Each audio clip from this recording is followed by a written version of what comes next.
Thank you, John, for those words.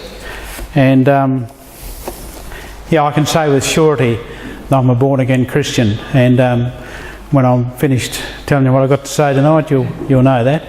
But this is the second time I've gave my testimony at the pizza nights. I reckon there wouldn't be too many that would remember me over at the Senior Citizens Club at our very second pizza night, and I gave my testimony there. That's over 5 years ago now. And a while ago John said to me he couldn't find anyone he thought was suitable to give a testimony, so he said, would you like to do it again? And I'm always happy to tell people what Jesus has done for me. So it's really my life story. So and I've gone through it a bit more thoroughly this time, spent a bit of time writing a few facts down, because every time I've done it before I think, I missed a few things out, just going off the top of my head, and it's not always real clear up there, so I'll try to do it a bit better tonight. I was born in 1957. I was the third child in a family of 5. I have a sister that lives in the Netherlands and a brother in Ulverston, and I have a brother and a sister that lives at Wilmot, where I live too. And I grew up in the valley, down where Lake Barrington sits today. Dad had a farm down there in the valley. It was called Luttrell's Flats, and Dad had moved there from Nyetta and farmed there for some years. He milked cows there and raised pigs. That was his main livelihood. We were just an ordinary family. We weren't rich. I don't think we was poor. We always had enough to eat. And life was pretty good. Don't remember a lot about that, because the Hydroelectric Commission come along in the 60s and claimed the valley to build one of their power schemes. So Dad had to move. He didn't have any say in that. And we moved just a bit further up the road to Wilmot, only 10 minutes away. And life went on pretty much as normal, milking cows and pigs, raising pigs. That was what we did in those times. We went to church and Sunday school at Lower Wilmot Methodist Church it was then, and my earliest memories of that are chugging up out of the valley. Dad had an old 56 Custom Line, was a king of a car in those days, and I can clearly remember she was an old V8, and we'd throb up out of the valley there in the old Custom Line going to church at Lower Wilmot. Dad was a lay preacher in the Methodist church there at Lower Wilmot, but he also mixed with a lot of other people. I believe he took services at the Tab out at West Kennis, which was a Baptist church, and he mixed with a lot of Brethren people, so he wasn't really all that wrapped up in, or just a Methodist person. We went to school, us kids. My older brother and sister actually went to school at Sheffield for a while before we moved, and then I think there was a change in transport.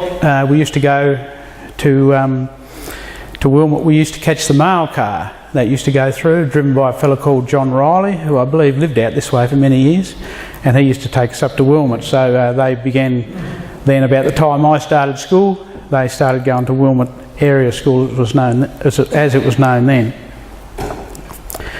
From an early age, I was just a typical country boy, helping on the farm. Those times you didn't have any say, you just did what Dad said or look up. And we done all those things, feeding pigs and feeding calves, milking cows, picking up stones, fencing, whatever there was to do, we did, and that was a great start to our life. It learned us how to work, and that was good. During those early years, I developed a great love for fishing and cricket, just like many typical country boys. And at about, I think, the age of 14, started playing cricket with Wilmot B grade. And my earliest memories are playing cricket up at Nyetta. It was a rough old bush ground with a slope down one end. And I clearly remember I'd taken up wicket keeping. I was actually being coached, lucky enough to be coached by a guy at Devonport who was there at the time called Billy Ibadalla, and got called on this week when Wilmot was short, as they frequently were. They had 2 left-arm bowlers that opened the bowling. One was exceptionally fast and erratic, and I threw myself all over the place, and I think the end up was about 30 byes. But I do remember too the other guy well, because he used to bowl too. He was a left-arm bowler, and he'd bowl 2 balls and he'd get down the edge of the pitch and start spewing because he had a massive hangover. So I remember that first game of cricket very clearly. We'd done a lot of fishing, my brother Rodney and I. We'd done a lot of fishing in the Falls Creek that flows through Wilmot, and in farm dams and all around the place. Wherever we could find a trout, we were after at them times. When we could get time away from the farm, we'd often be of an evening when we could down the creek chasing a trout. I left school at about 15, just a bit over 15. Them times you only went to school for 9 years, and I went home to help Dad on the farm. And during that time I also got a lot of odd jobs around other farms in the area. In those times there was a lot of small farms around, people like Dad who milked 40 odd cows or so. And so I went working for other guys, doing jobs with cattle and all the things that you'd normally do on a farm. But I don't remember a real lot about my years at Sunday school, but I do remember well during my teenage years that the brethren came into our area. Some of them, as I said, were friendly with Dad, and they used to hold meetings of a Sunday night in 3 different homes in the area. They were called cottage meetings, and they were pretty amazing gatherings. There used to be up to 100 people sometimes gathering. They'd come from as far as Burnie to attend these gatherings, and there'd be a lot of young people there and a lot of enthusiastic singing, and it was great times. And their message almost always was on end times, and they talked about lots of things like Armageddon and locusts that have a sting like a scorpion, and all sorts of stuff that was pretty scary to a young teenage boy. And a lot of this stuff really frightened me, and it had a really big impact on my life. I thought about that, and I knew a fair bit about the Bible. I knew that lots of things in the Bible even back then pointed to the end of the world, or when Jesus comes again as we know it. And so I took a lot of that in. I believed in God, no question. I believed in God, and throughout those growing up years I always tried to live a good life. I'd seen the example my parents and lots of other Christians in the area had set for me, and I tried to do that. And I was always impressed with Christians. My sister left her job in Devonport and went to attend the WEC College in Launceston. She used to bring a lot of people home with her, and lots of WEC students used to come to our church. And I was just amazed that my sister could have that much faith, that she could just up and leave a job and go off to study to be a missionary, and that really impressed me. And of these people that used to come with her, and they'd often talk about being born again, and when they talked about being born again they'd have a real fire in their eyes, something that really impressed me. I thought, this born again thing, that's got to be something pretty special, and I was really impressed with that. When I was about 16 I got a permanent job with a guy down the road called Jim Charleston. It was just all the same things: milking cows, feeding calves, picking up stones, hay carting, etc. Also during that time I'd done a little bit of droving cattle up to the Vale of Belvoir. Used to be 3 days on horseback them times, and that was something I really enjoyed when I was young, driving the cattle up the road to the Vale. My dad always kept his tractor in pretty good order, made sure it had good brakes, and I remember when I worked for Jim and he took me up to Erebor and he put me on this old 65 Ferguson. One of the first things I found out very quickly, it had no brakes, and that was pretty exciting. And I remember Jim, he just died just in the last 12 months. He was a very clever old guy. He was actually a trained diesel mechanic, and he could fix things. He could fix things with a bit of string or a bit of wire or anything. He'd keep it going. He was an amazing guy, and a really nice old guy too. So a couple of years after that, things changed. I think the dairy industry was pretty flat, and Jim's brother Kevin had a bit of a logging operation, and at the same time I think the wood chip industry fell flat, and so Kevin had dismissed most of his workers. There was no work, but he decided to go up to Daisy Dell hauling saw logs out of the bush there, and they asked me if I'd go and drive the skidder. And I went. I don't think I had really much say in it, but I went. And I didn't enjoy it for a while. I thought it was very different from what I've ever done, but being a young fella, about 18, it didn't take me very long to learn to love that old log skidder, and it was a very noisy. Those of you know what a GM is, a 4-stroke GM in them times, that was just heaven for a young fella like me. The more noise it made, the better I liked it. That's why I'm deaf today. So yeah, and I worked in the bush for a couple of years, and I grew to love that, you know, driving skidders and dozers and whatever there was to do. And that was a great life. And after 2 or 3 years doing that, the guy who was driving the truck, carting the logs, he left, and I said to my boss one day, I'd like to have a go at that. And so he thought about it for a while, and he said to me, he paid me a compliment. He said, you look after the skidder so well. He said, I don't like to take you away from that, but a couple of days later he said, come on, we'll go out to Sheffield and get your truck licence. So we jumped in the whole log truck out to Sheffield, just here somewhere in it, the police station I think, and jumped in, and old Ray Childs come out, jumped in with me, we drove down there somewhere, turned around, come back, he said, you'll do. He said, I suppose you've been driving it anyway, and I didn't say boo, but I had actually been driving it, yeah, so without a licence. And so began a great time on the road. I really loved those 12 years or so I had on the road, driving the log truck. It was always something different, sometimes long hours and very tiring, but I loved it, and it gave me a lot of time to think about things, you know, think about life. And I never forgot about the way I'd been brought up in a Christian home, and I often thought about God and Jesus and, you know, all those sort of things. And so I continued playing cricket at Wilmot during all those years, through my teenage years and 20s, fishing at every spare moment, all over the place. Lake Mackenzie was a favourite spot whenever we got the time to go up there, and sometimes we used to go up there even after work, and you know, you go up there and stop all hours of the night and come home, get a couple of hours sleep and back to it. And I couldn't do it nowadays, but we loved it. And all up in the Highlands, Rowan, the Wilmot River, Lake Sorrel, done a lot of fishing in those areas. Also spent time backpacking and fishing on the Central Plateau behind Mackenzie and up behind Rowan. And the Rowan area had a special interest for me, as my grandfather had been he spent a lot of time in this area as a snarer and hunter and fisherman. So, and I remembered Granddad. I was only 12 when he died, but I still clearly remember him coming to our home and talking about Tasmanian tigers and wild cattle, and we'd sit up there, you know, just riveted to our seats, and he had some great yarns. During those years too, I had a passion for motorbikes, mainly trail bikes, but for a while I did own a 750 Suzuki. I didn't keep it long, good job I didn't, because it just sort of used to send your power crazy, and I would have killed myself if I'd have kept it too long. I became captain of the local cricket team and captained 4 premiership teams in the mid-80s to the early 90s, and that was pretty good.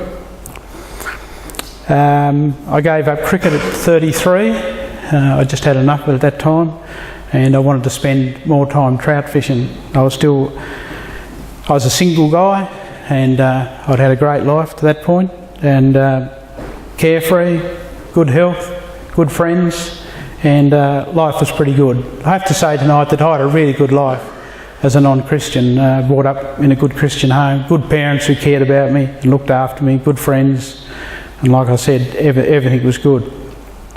But I still had a lot of questions. What is life? You know, it seemed to me sometimes that we're just like an old chook. You get her for a couple of years, and when she stops laying, you know, you work for a few years, and then you had it and you're finished. And I thought, you know, I often used to think there's a bit more to life than this, I think. Got to be a bit more to life than that. During those years too, because of perhaps the influence of the brethren, I had a tremendous fear of death and hell. And I believed in heaven and I believed in hell. We were taught that pretty well in the Methodist church and the brethren circles we mixed in. They didn't beat about the bush. And I spent a lot of time thinking about this. And I knew too that if I died at that time in my life where I was going, I knew I was going to hell. Praise God that I knew that.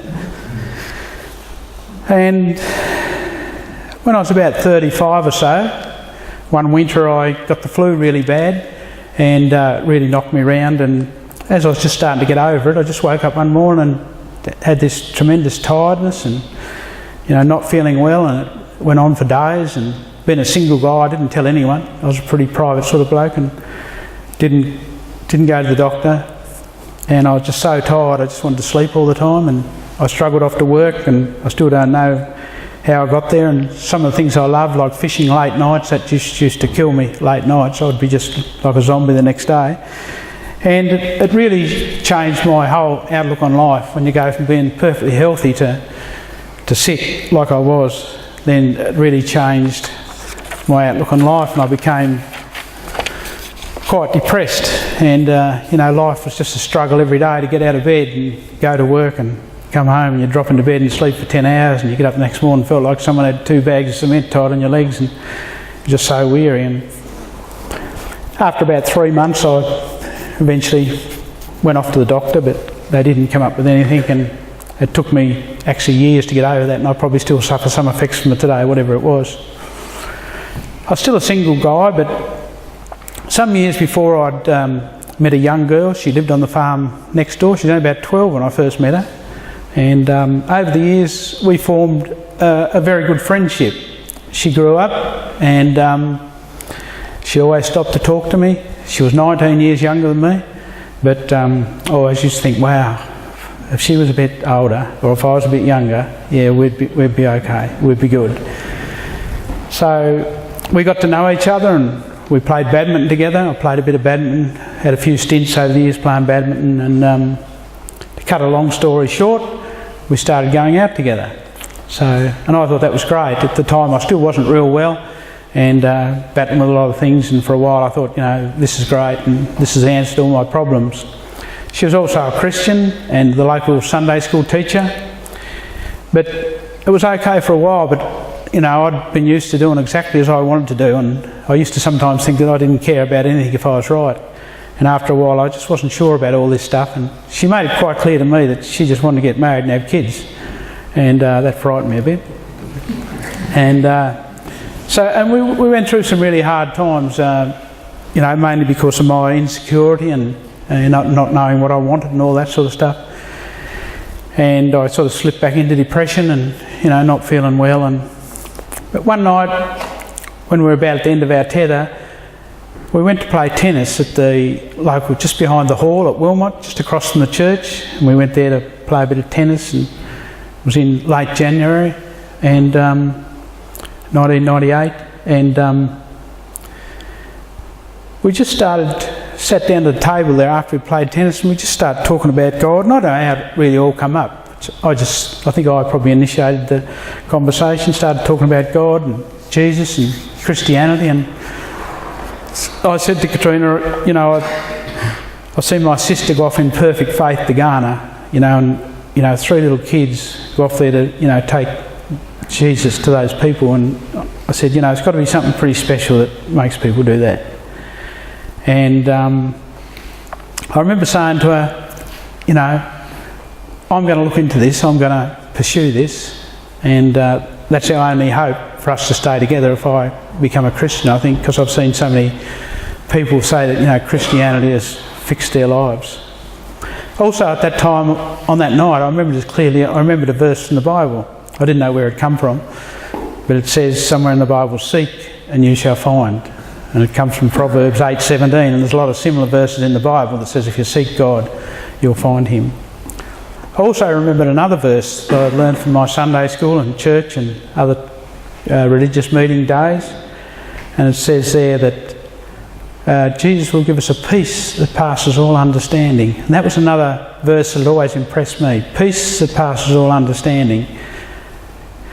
So I just dropped my head that night and I just asked God to give me that peace that passes all understanding. Now I thought, that over the years I'd often thought about becoming a Christian, and I thought, you're in a church, perhaps a packed church, and the ways used to say, they'll call you up the front, and I thought, man, how could you do that?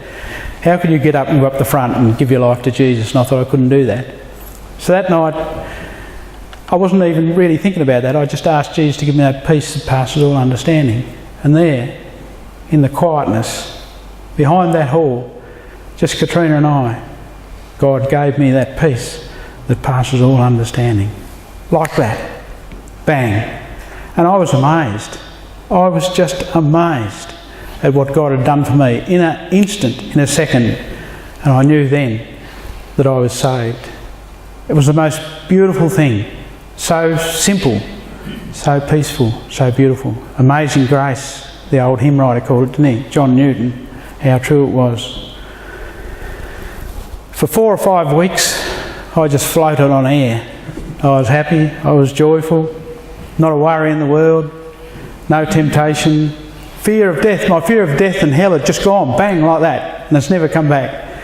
Death and hell were no more concern to me because I knew I was going to heaven. And it was gone in an instant. And I can remember we was working up at Erebor, working ground. The guy I worked for, we'd gone out of logging and gone back into farming, and the weather was pretty bad then, that time, and I was driving an old Ford tractor with just a roof on it. It was just like a tornado going through. And I can remember singing that old song, "When the trumpet of the Lord shall sound, and time shall be no more, and the morning breaks eternal, bright and fair. When the saved of earth shall gather over on the other shore," and it goes on and on. But I knew then that was a song that had sort of struck fear into my heart years ago. But now I can sing it with great joy because I knew that when the trumpet of the Lord sounded, I was going to be there. I was sure of that I was going to be there.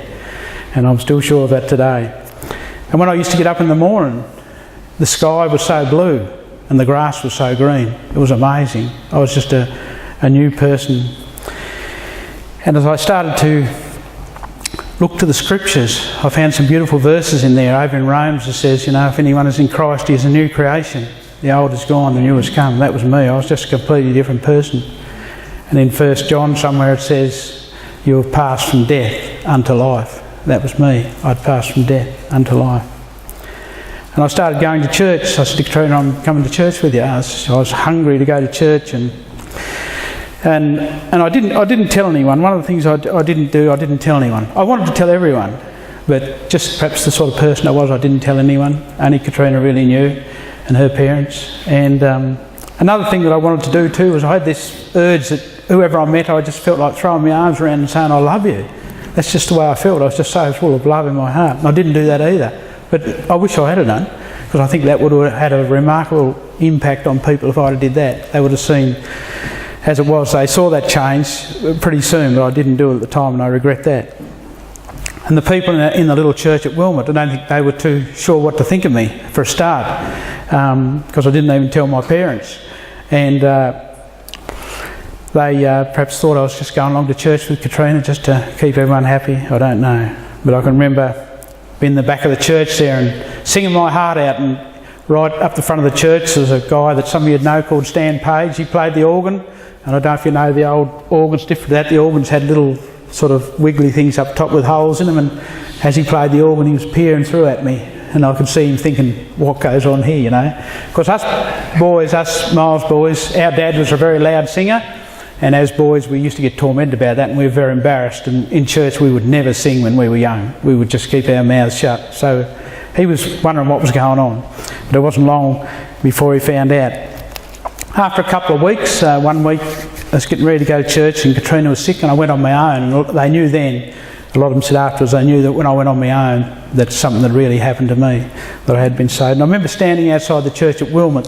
Those of you who don't know, the church is up on a bank, and I sort of, after church, I was just looking out over Wilmot, and I was just amazed. I just thought, this is just amazing what's happened to me. This is a miracle from God, what's happened to me. And the words of an old song come to me. I often think of that moment. I stand amazed in the presence of Jesus the Nazarene, and wonder how he could love me, a sinner condemned unclean. So that was a magic moment that I often think about. And I think about that night when I gave my life to Jesus. I think about that every day. There's not a day goes past that I don't think about that. Hang on, I've lost my place here somewhere.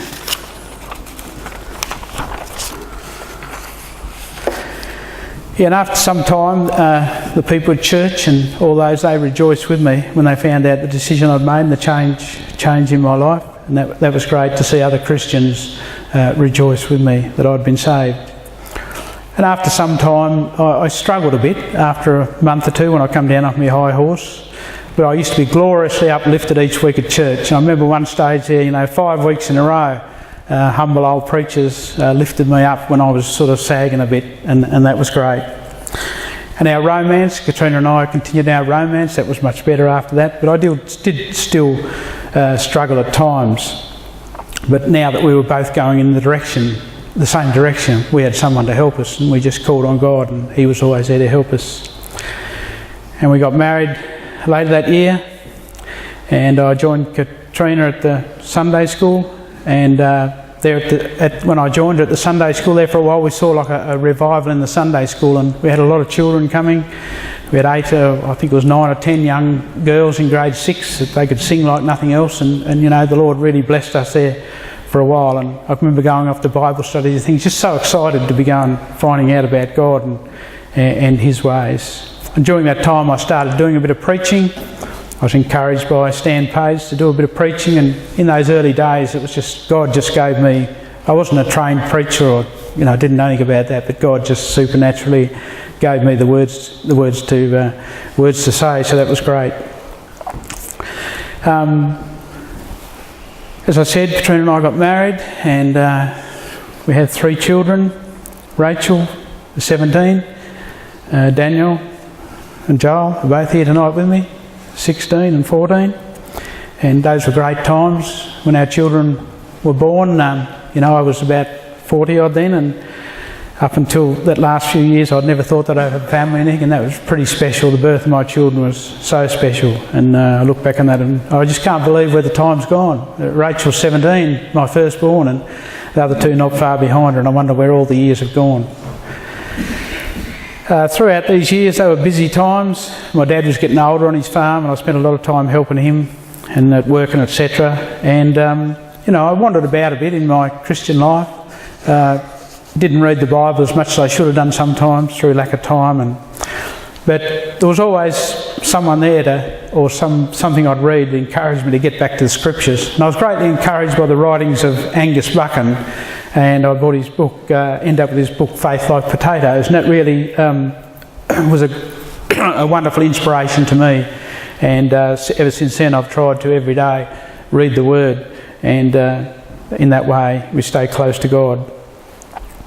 And His Word, the Bible, is so good. I've come to love that verse, Psalm 119 verse 11, which says, His Word is a lamp to my feet and a light to my path. There's so much in that book, that great book, and the more I study it, the more I learn from it, and it shows me where to go and what to do. It's a great book, the Bible. His Word helps me show so much. I've become the unofficial church leader at Wilmot, I suppose, in a little church there. The Dad and Stan both passed on, gone to be with Jesus, and we're a small family church. It's called the ACC Church within the Uniting Church, but we're really no denomination. We're just a Wilmot church, we like to be known as. And we're blessed there to have 7 kids in our congregation, ranging from 17 to about 7. They take a service once every 3 months, and as God has really showed me that I belong there in that place. I've been married now for over 18 years. I've got a wonderful, loving wife who's my best mate. Rachel, 17 years old, smart, intelligent. Daniel, big Daniel, he's a quiet achiever, fixing things, good at cricket. Last week he took 6 for 17. So I'm very proud of that. And Joel, he's something different. He's always happy and joyful, and he's the life of our family. And the boys have followed me. They love cricket, they love fishing. I've had the great joy this last couple of years of playing cricket. I went back to playing cricket after 25 years retired, and played with both my boys this year in a game, which was really great. And I'm really thankful to God that at 59 I can still be competitive on the field, even though it takes me 3 or 4 days to get over it. And just getting off the track a bit, last year the local team had no wicket keeper, and I've been a wicket keeper most of my life, as I said earlier, and I ended up playing in a winning grand final 25 years to the day almost since I'd retired, on a winning grand final. So that was something pretty special to me. And God has I see the cricket field and the guys in the cricket field, I see that as a real mission field. There's one particular guy there that's life's in a real mess, and he always comes to talk to me, and I just try to listen to him and try and help him. And so I see a lot of guys there that they need Jesus. That's just the way it is. God's given me a very compassionate heart over these last 18 years. He's given me a humble and a soft heart, because we need to be like that if we want to reach out to people. And I find that when I'm close to God, I'm more likely to listen to people. I'll never forget the night I gave my life to Jesus Christ. That was the best day of my life, and I've never been the same since. The presence of the Holy Spirit in my life is awesome. And I've had some thrilling moments over the years at different things I've been to when God has, really filled me up brimful with the Holy Spirit, and you walk on air for a week, and that's a wonderful thing. And as I was preparing this testimony a few weeks ago, I sort of went through it a bit more thorough than I always have done, and I thought of a couple of songs that meant a lot to me, with wonderful words that really describe, because I can't describe to you tonight how good it is to know Jesus, how good it was in that night, what he done for me. Words can't describe that. But as I was thinking about these two songs, you wouldn't believe it, the last 2 weeks at church we've sung these two songs, and I had nothing to do with that, with choosing those two songs. And one of them was, the first one was we sang a fortnight ago, and it was, "What a wonderful change in my life has been wrought since Jesus came into my life." That's my testimony. And there's another one that we've only sang the last few years, and it says, "Your words to me are life and health." And that's a beautiful song too. And I don't want you to think tonight I'm any perfect sort of guy. I'm not. I have my struggles and slipping backs and all that sort of thing. But I know that my Redeemer lives. He's very real to me. Jesus is alive, and I feel his presence in my life. And I believe that Jesus is the only hope for this failing world that we live in. Thank you.